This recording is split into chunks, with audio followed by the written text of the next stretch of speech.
În videoclipul ăsta vreau să prezint niște temperaturi. O să fac focul peleți și o să prezint niște reglaje cum reglăm temperaturi mai mari, mai mici, cât de rapid urcă, cum modific acolo reglarea pe peleți, că se poate regla în mai multe feluri. Și cam am făcut suficiente videoclipuri, dar unele dintre ele am observat, am spus prea multe la un loc, poate prea puțin am fost înțeles. Vreau să fac un pic mai clar și să se vadă mai bine, să înțeleagă poate mai bine. Iar mai am un pic aici, trebuie să pun ușile, le-am luat și ne mutăm aici. Și când o să intru aici, o să locuim și o să încălzesc aici normal. Acum tot o iau de la rece. Pardosala fiind rece, soba rece, e diferență. Atunci când o să fie cald aici, o să văd și consumul mai exact, atunci o să fac o idee mai bună. Sau o să mai fac alte filmări cu alte proiecte. După sărbători ar trebui să mai fac câte o sobă la câte un prieten. Deocamdată mai am ceva de lucru și încă nu am reușit. Și atunci o să filmez un proiect, două, așa, cu niște sobe, poate cum mai detaliate, așa cum se zidește, cum se face.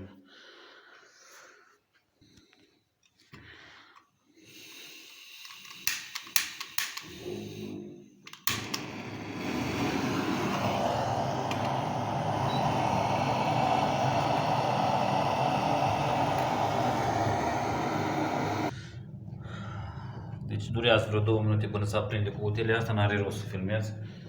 Trece timpul și se încarcă de iurea. Deci ceasul e 8 fără 10. Aici sunt 20 de grade. 20 pe horn. Deci nu am niciun interes, chiar dacă o să mai pun pauză și o să filmez, pentru că aș încărca poate o oră, două, n-ar avea rost să încarc atât de mult, deci nu am cum pe telefon poate. Deci n-am niciun interes exact cum o să fie ora, așa o să arăt, cum o să fie gradele. Las un pic să se aprindă bine și după aia o să încep o să pun și buncărul între timp. Îl umplu.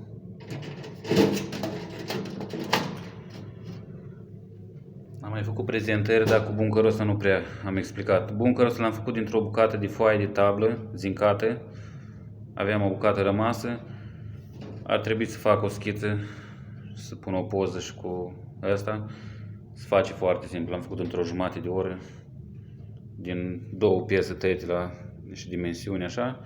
Și astfel alte două piese, îndoiete colțurile astea un pic și prins cu nituri. Și încap 6 kg de peleți. E exact ce-mi trebuie mie. Mai mult pentru că în 6 kg arde 3-4 ore, depinde cum reglez acolo. Mai mult de atât n-am cum să las, pentru că m-aș sufoca de căldură aici. Să las prea mult. Și după câteva ore, 10-12 ore, depinde dacă se răcește, iarăși mai pun în buncăr și mai fac o dată, maxim de 2 ori pe zi, dimineața și seara, să zicem că fac, ca să fie cald foarte tare. Am făcut probe aici, se încălzește foarte puternic, foarte bine, foarte rapid.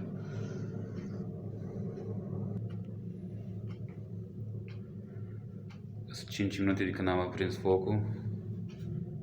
Deja aici începe să miște apă. Aproape pornește și termostatul la 35 setat.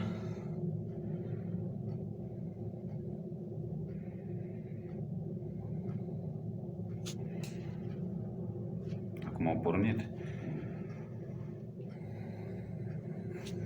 Temperatura pe horn. Aici am făcut o gaură cu un burgheu. Burlanul ăsta e de inox. Și am băgat numai ștuțul ăsta. Am lipit cu silicon de la roșu, de temperatură. E băgat acolo în interior, câțiva centimetri și el indică temperatura din interior perfect. Asta indică foarte bine.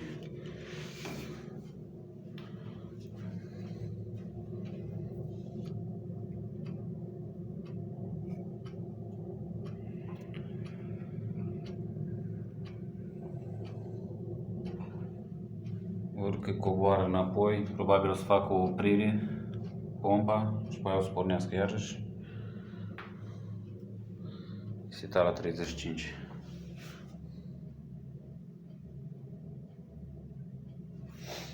Termostatul. Pompa e pe treapta a treia.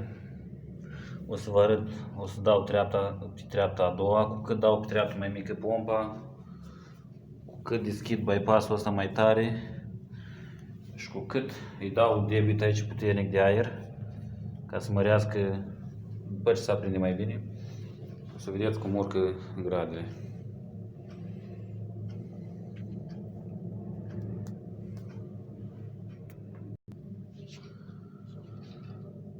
Mi-am luat și un sistem de ăsta de măsurat cu laser, să măsurăm niște temperaturi.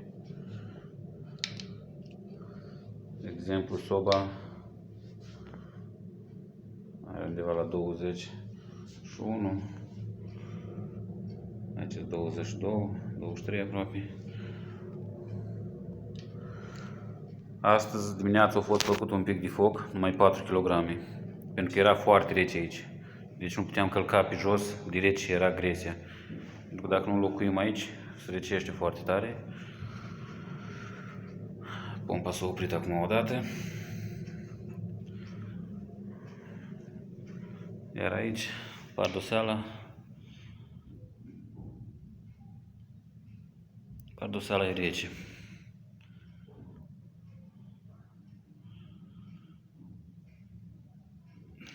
Pardoseala e rece pentru că când am făcut foc dimineață și seară, 2 zile la rând, s-a făcut aici o căldură foarte... Nu aveam de asta să măsor, dar aici aveam 24 de grade, aproape 23-24 de grade. Aveam foarte cald.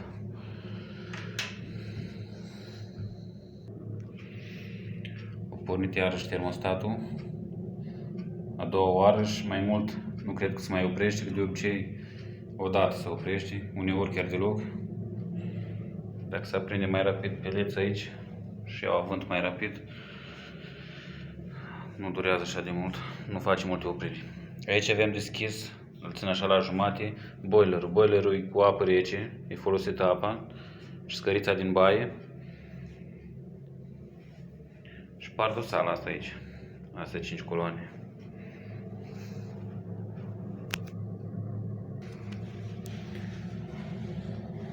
Apa fiind foarte rece în coloana asta din pardoseală, e diferență, merge un pic mai greu. Avem 15 minute de la prinderea focului.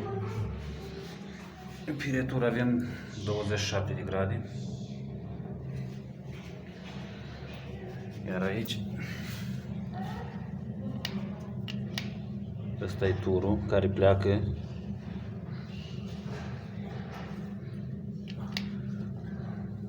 Deci avem 38-39 aproape de grade și se întoarce apă foarte rece.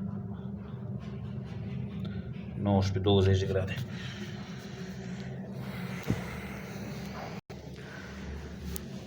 Aici avem 27 de grade pentru că avem bypass-ul ăsta aici. Am mai trecut 5 minute. 41 de grade.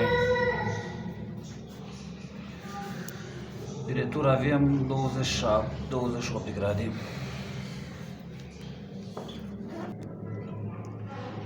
Opt 20, 45 de grade. Deci urcă lent. Urcă lent, aici temperatura avem 31 de grade.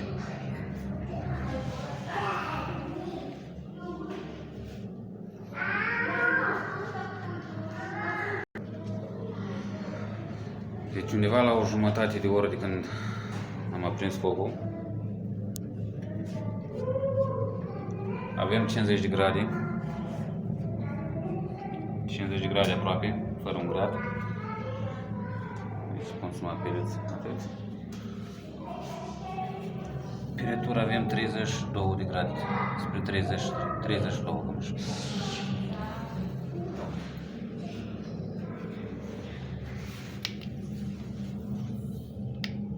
Aici pe tur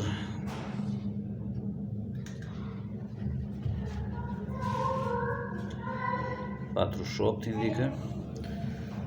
Până ajunge aici poate un pic să mai răcește, fiind rece pe aici. Și poate nu indică perfect. 1 grad poate. Aici sunt 20. Aproape 21 de grade. Deci vine apă rece pe retur.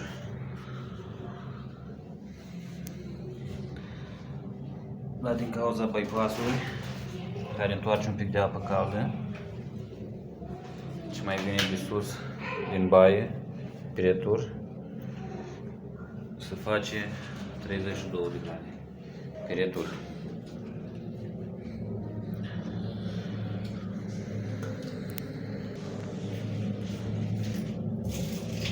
La 50 de grade, să vedem și aici deja, normal la o jumătate de oră deja se simte diferența.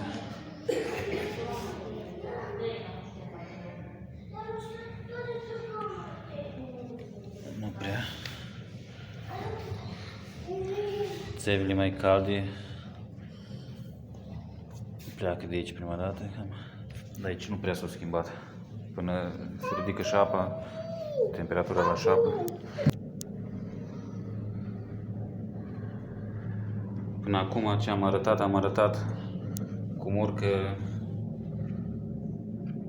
temperatura normală. Normal așa cum e reglat aici, la un consum de 2 kg pe oricăm. Normal eu îl folosesc la consum mai redus.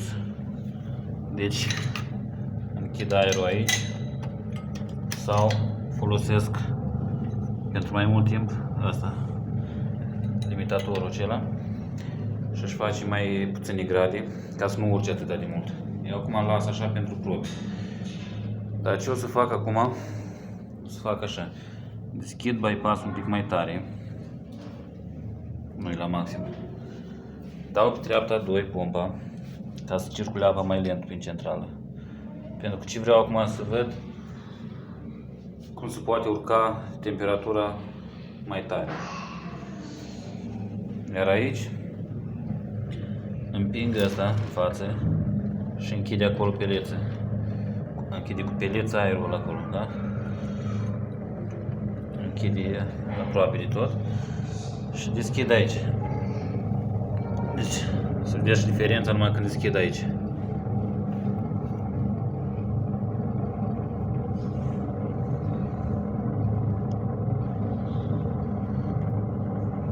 Deja se aude tirajul mult mai puternic.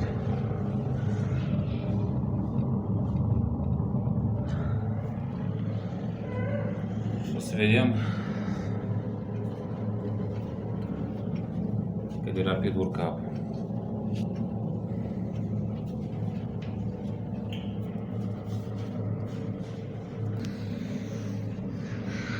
Deci undeva la 5 minute, în 5 minute a urcat apa vreo 10 grade. Tirajul maxim la peleți, bypass-ul deschis mai tare. Diferența e de 41 de grade acum pe retur. Asta pentru bypass, pentru că am deschis bypass-ul. Iar pe retur avem apă 25 de grade. 25-26. O atins aici spre. Uitați-mă că m-am învârtit un pic, aproape 70 de grade. Deci asta ar însemna că, bineînțeles că eu am puțin metri pătrați aici și nu o folosesc. Îi dau consum de 1,5 kg pe oră și o mențin la grade mai puține, pentru că nu e indicat pentru serpentin, pentru paradoxală multe grade. Da, eu oricum, ca să fiu preventiv, am pus serpentina un pic mai rară, nu așa cum se pune din 10 în 10 cm distanță, ca dacă scap la șocuri mai mari de temperatură să nu mi afecteze. Uitați ce tiraj puternic.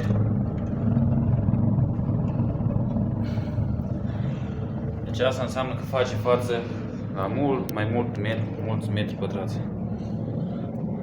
ea tot urcă.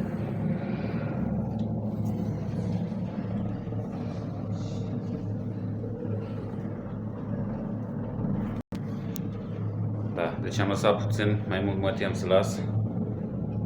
Am deja 75 de grade. Pe horn am 95 pentru că tirajul e foarte puternic și se duce mult mai rapid pe horn temperatura. Acum o să închid și o să las normal.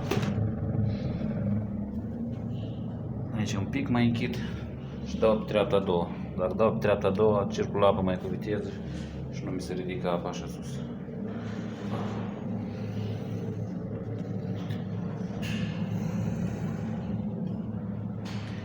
Pun o pauză și mai las în fierbinte și soba, să iau și măsuri aici și pe sobă și un pic la serpentină după ce se mai încălzește.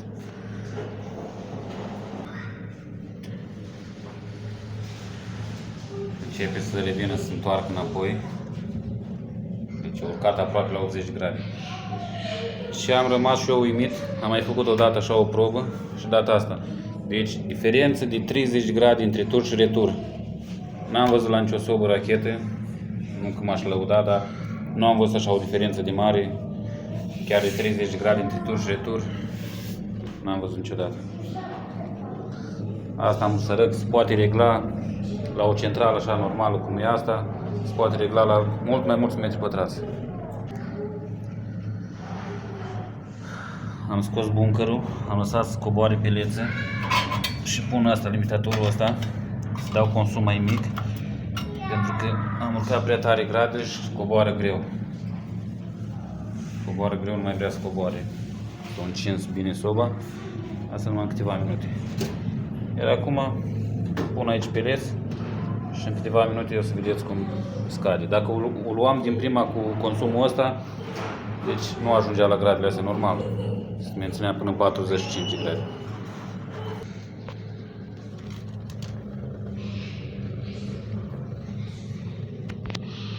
Încet, încet mai coboară un pic.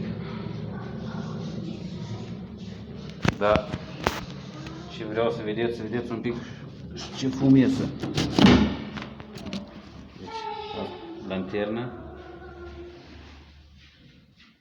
Acum dă fum cum stă pe loc central.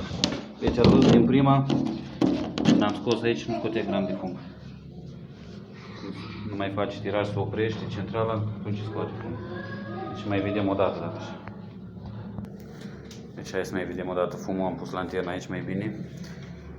Să vedeți, în câteva secunde trebuie să observați că după aia când se oprește nu mai are tragerea și schimbă mersul și după aia iese fum.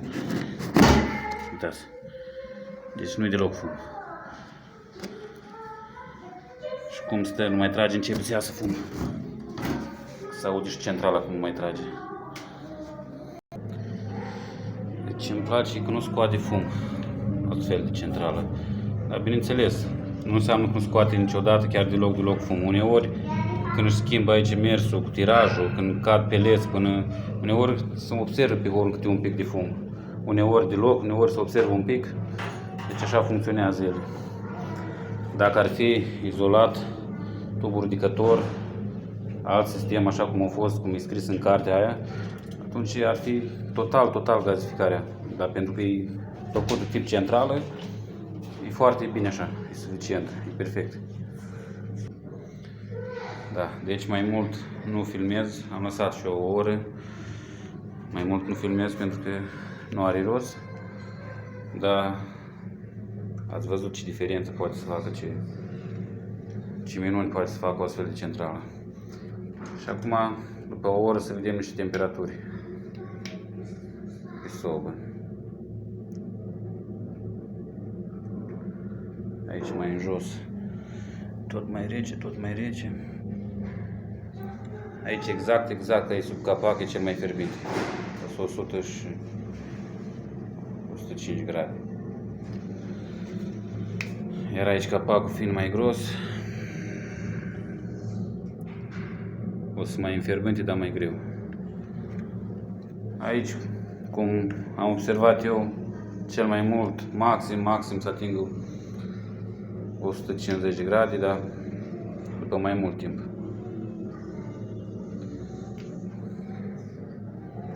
Pentru că de obicei merg cu focul mai slab și nu se înfierbânte așa de rapid și așa de tare nici soba. Acum un pic am forțat, i-am dat mai multe grade.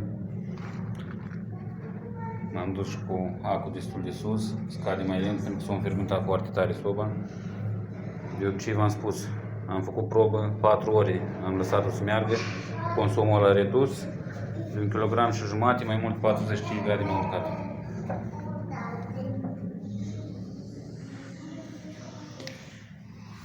Iar aici, deci se vede diferența cum a urcat un pic. Și unde e serpentina.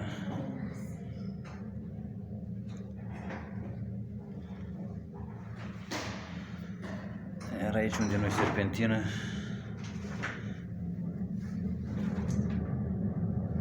e rece. Aici deja se vede diferența. Deci într-o oră o simt la picioare foarte bine serpentina.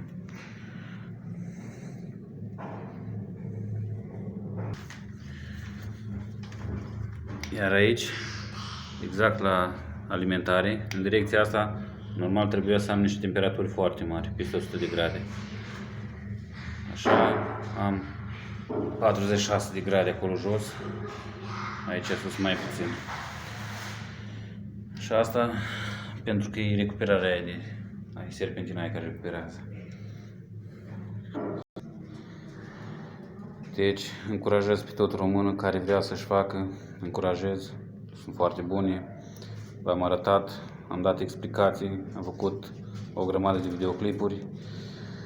Ce să zic, curaj și Doamne ajută!